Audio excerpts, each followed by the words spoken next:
मित्रांनो, माझं पुन्हा एकदा आजच्या एका नवीन व्हिडिओमध्ये तर आज आहे ना, तर आपल्या विशाल भाऊंची भांडगावला जत्रा आहे। भांडगाव तालुका इंदापूर जिल्हा पुणे या ठिकाणी विशाल भाऊची यात्रा आहे आणि यात्रेसाठी आपण आता बघूया, सगळे परिवारातली मंडळी आपण आता निघालो यात्रेला।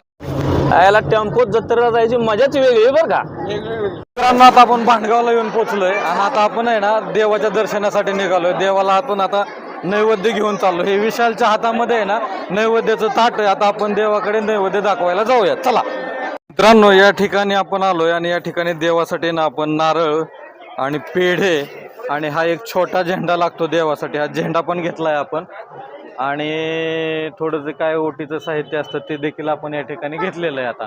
आता आपण पुढे दर्शनासाठी जाणार आहे।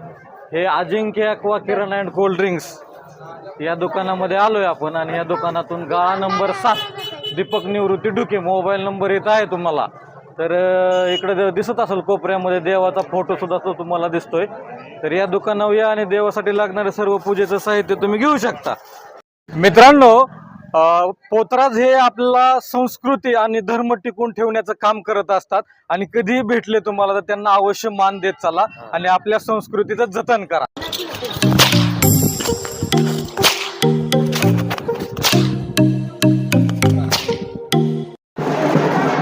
मित्रांनो, आता आपण भांडगावच्या देवस्थानामध्ये येऊन पोहोचलेलो आहे आणि ह्या देवासाठी आपण एक घोडा घेतलेला आहे। त्याच्यानंतर देवासाठी हा एक आपण पाळणा पण सुद्धा घेतलेला आहे आणि देवाला वाहण्यासाठी हा काळा दोरा घेतलाय।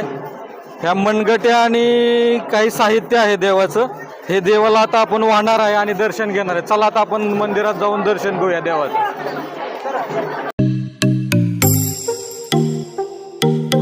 मित्रांनो, देवाचं दर्शन अतिशय छान झालेलं आहे आणि तुम्ही बघू शकता फेटा घातलेलं देवाचं रूप अतिशय मोहक दिसत आहे आणि अतिशय सुंदर असं दर्शन या ठिकाणी झालेलं आहे। मित्रांनो, समोर श्री म्हसोबा देवस्थान ट्रस्ट भांडगावचं मंदिर आहे इकडं आणि या बाजूला देखील एक मंदिर आहे, पण मधून नदी वाहत आहे। इथं माझे चुलते आहेत या ठिकाणी, तात्या म्हणतो आम्ही त्यांना। तात्यांना याबद्दल बरीचशी माहिती आपण तात्यांकडनं जाणून घेऊया की या मंदिराचं नेमकं वैशिष्ट्य किंवा देवस्थानाचं काय महत्व आहे। तात्या, तुम्ही सांगा बरं की काय महत्व आहे ह्या देवाचं? देवाचं महत्व असं आहे की बाबा आपल्याला काय अडचणी आल्या तर त्या म्हसोबाला जर कवल लावून पाहिलं, आपण जे कवल उजवा दिला, आपण जे सांगितलं ते केलं तर अगदी एकदम क्लिअर आहे सगळं, हे बदल होत नाही। तुमच्या मनातली इच्छा कंप्लीट होऊ शकते, इच्छा पूर्ण होऊ शकते आणि माझी स्वतःची झाली। मित्रांनो, मी भांडगावला आल्यानंतर या यात्रेमध्ये काही सबस्क्राईबर आपल्याला भेटलेले आहेत, देवाचे भक्त आहेत आणि ते या ठिकाणी यात्रेमध्ये आलेले आहेत आणि देवाविषयी काही थोडक्यात जर काही महत्व असेल या देवाचं ते आपल्याला आपल्या या व्हिडिओच्या माध्यमातून सांगणार आहेत।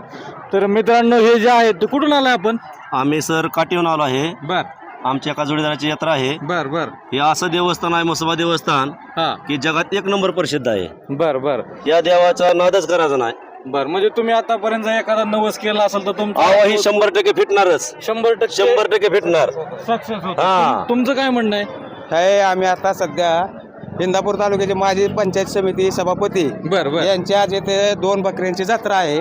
काय सभापतींचं नाव आहे? संगीता सुभाष पाटील। बर, पाटील सुभाष पाटील यांची आज यात्रा आहे या ठिकाणी आणि त्यांचे कार्यकर्ते पण या ठिकाणी आलेले आहेत। या देवाला नवस बोललेला 2 महिन्यात आता सक्सेस होतोय। बरोबर, इतकं देवाचं या ठिकाणी त्यांना महत्व आहे। बघू शकतात इथं भाकरीचा कार्यक्रम चालू आहे आपला। चुलीवरची एकदम बाजरीची भाकर, या ठिकाणी चूल आणि बाजरीची भाकर आणि अतिशय मस्त कडक एकदम अशी बाजरीची भाकरी तुम्ही बघू शकता। 1 नंबर बाजरीची भाकरी।